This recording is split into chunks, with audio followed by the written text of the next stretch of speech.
Rockets flying across the border of the Gaza Strip yet again. The violence escalating as President Obama pens an op-ed for an Israeli newspaper praising the leadership of the Palestinians after the deaths of Israeli and Palestinian teenagers there. Writing, in President Abbas, Israel has a counterpart committed to a two-state solution and security cooperation with Israel. The president, however, did not have the same praise for Israeli Prime Minister Benjamin Netanyahu. He was mentioned once in that piece. General Jack Haynes, the chairman of the Institute for the Study of War and a Fox News contributor. And General, good morning to you. I want to broaden this out. I mean, you look at it, you can throw a dart at the map in the Middle East, and there is countless countries still in turmoil as we watch yet again today. First, on this matter, how much of a big deal is it that we've been unable to help or to shape the events there between the Israelis and the Palestinians? Well, we've got almost an intractable situation here because we have a terrorist organization, Hamas, which is also a governing authority in Gaza, duly elected. And the fact of the matter is, not only do they not recognize the state of Israel, but they want its destruction. So the idea that we're going to find an accord here is not going to happen in the near term. And what's happening here, Bill, is we've picked the scab off of a deep wound that I just described. And that's what this crisis is about. Certainly the death of these teenagers and the revenge killing are all part of that. But the deeper wound is really the issue.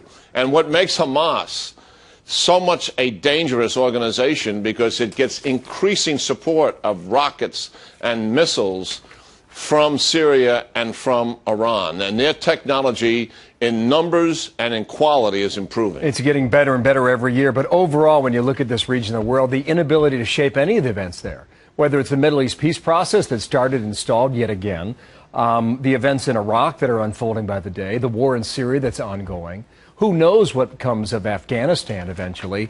In the National Review, Victor Hansen writes this: once more in the Middle East, Barack Obama is looking to blame others for a mess that has grown since 2009, but mostly he just wants out of the lose-lose region at any cost and wishes that someone would just make all the bad things go away. Is he onto something? Oh, certainly. The major external influence in the Middle East for generations has been the United States. And the fact of the matter is, this president, unstated policy, beginning in 2009 and certainly taking hold in 2011 for sure, was to disengage from the Middle East. And while the fact of the matter is radical Islam would continue to push, we, by our absence, have accelerated this. We did not act in Syria. The president refused the recommendation of Panetta, Clinton, and Petraeus to arm the Syrians. We wound up in Libya with a stalemate for 4 months because the president used half measures in the application of air power. We pulled out of Iraq in 2011, and also we did not keep the surge forces in Afghanistan and pulled them out over the objections of General Petraeus. And also, after Benghazi, the fatal flaw is that we did not track down and kill these terrorists the way we had post 9/11. You know, all that leads to such a dramatic reversal for the whole region. I've got to run, General, but this is something that's going to stick with us for some time. And who knows how it unfolds. It's good to have you back on today. Thank you, sir, very much.